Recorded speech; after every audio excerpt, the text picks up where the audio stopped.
Goldman Sachs agreed Thursday to pay $550 million to resolve a civil fraud lawsuit filed by the SEC. Goldman has not been held accountable for many of its other questionable investment practices. A new article in Harper's Magazine examines the role Goldman played in the food crisis of 2008, when the ranks of the world's hungry increased by 250 million. The article is titled "The Food Bubble: How Wall Street Starved Millions and Got Away with It." The author of the article, Frederick Kaufman, joins us now. He's a contributing editor at Harper's Magazine. Well, explain. We're talking about Goldman Sachs today. This, they call it a landmark settlement, but they made more after hours and trading last night than they will have to pay.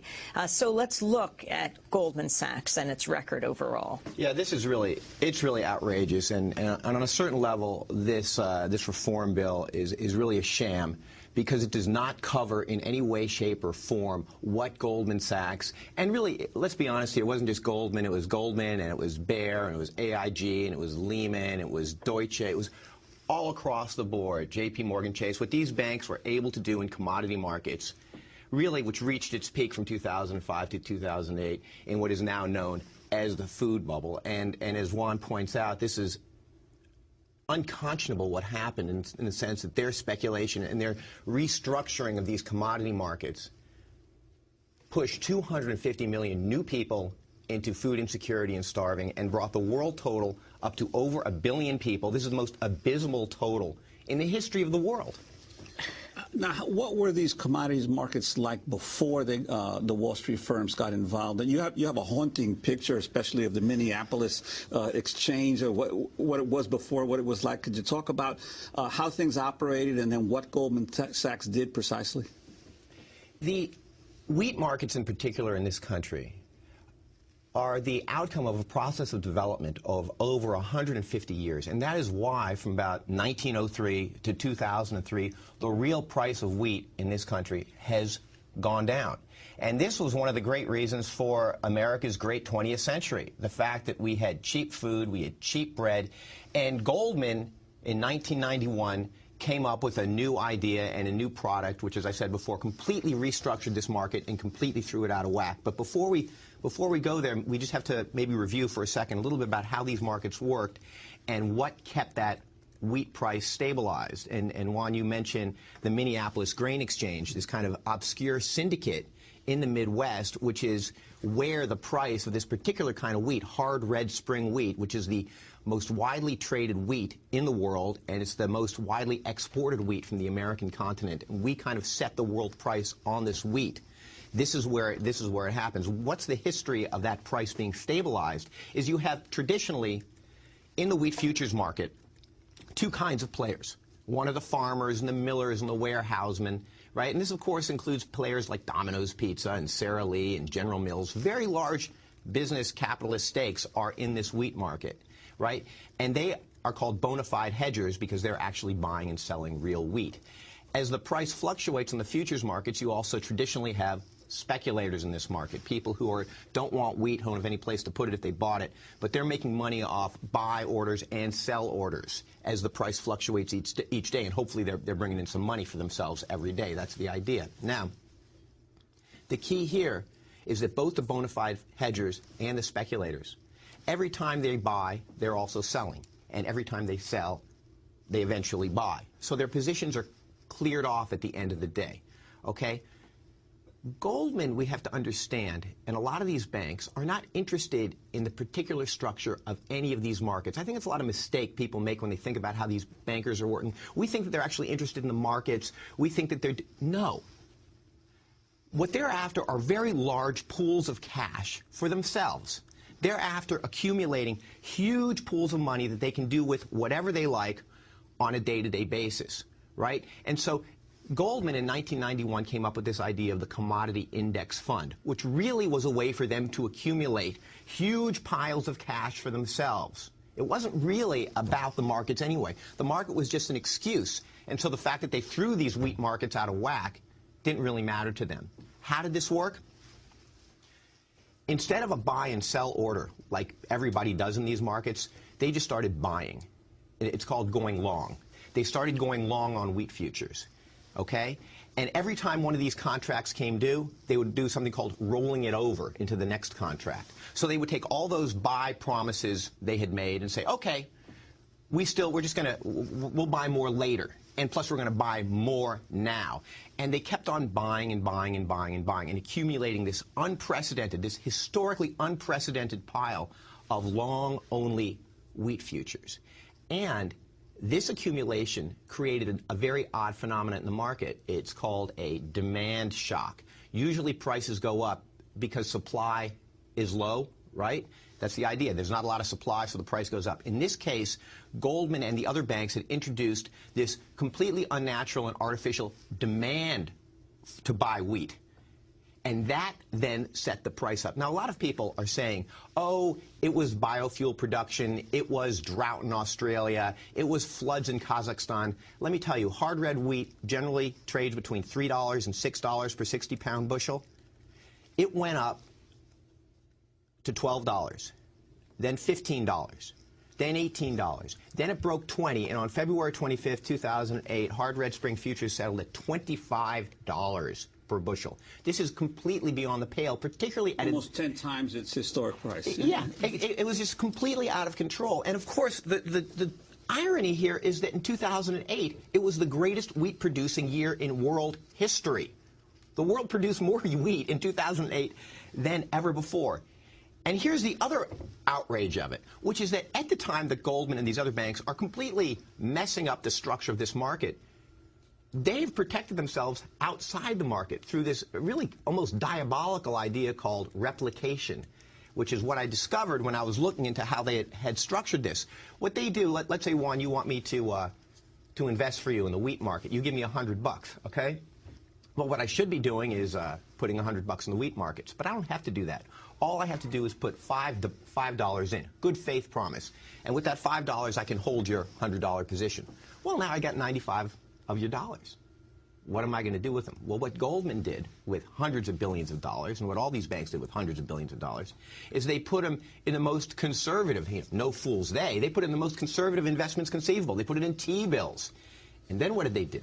Well, now that you have hundreds of billions of dollars in T-bills, you can leverage that into trillions of dollars. This is what I'm talking about, large pools of cash for themselves. And then they take that $1 trillion, they give it to their day traders, and they say, go at it, guys. Do whatever is most lucrative today.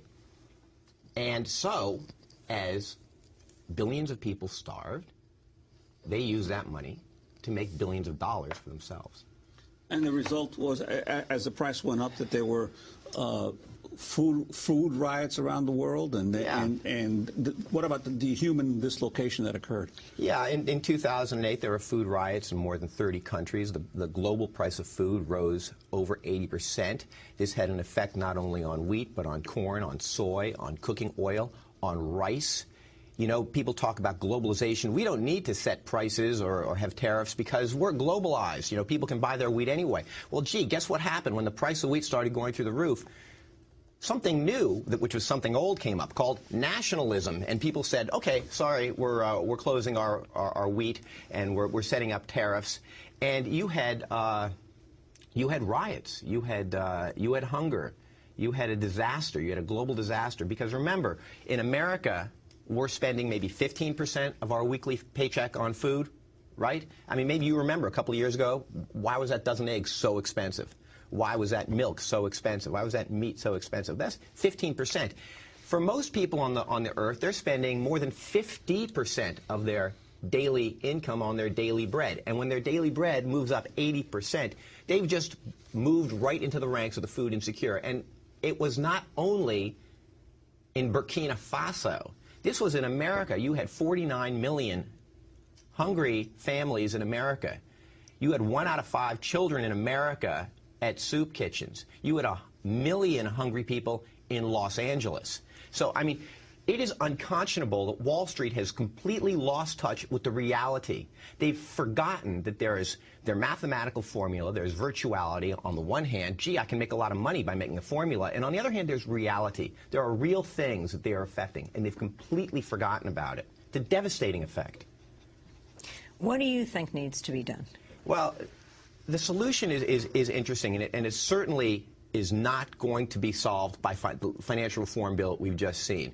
Because, of course, the people I talked to at the Minneapolis Grain Exchange and all over, they're already prepared for every single trade being exchange traded. The people at the Minneapolis Grain Exchange have already prepared 50,000 exchange traded slots for anything that people want to trade. Now, when I was talking to the hedge fund guys and the traders and all my contacts on this, and I said, you know, what if what if the federal government regulates you? They just laugh. They literally laugh. They scoff at federal regulators because they're like, by the time they get around, they figure out what we're doing, we're so far beyond it. And in fact, the commodity index funds, the long-only commodity index funds that I looked at now, they're already dinosaurs. They're on to second, third, and fourth generation reiterations of this. There's no way the federal government is going to be on top of them because they're so far ahead. So what's the other possibility? The other possibility is simply outlaw it. Say if you're a bank, you're not allowed to stake. You're not allowed to stake in actual commodity markets. And I've said to these guys, you know, what if they just outlaw you?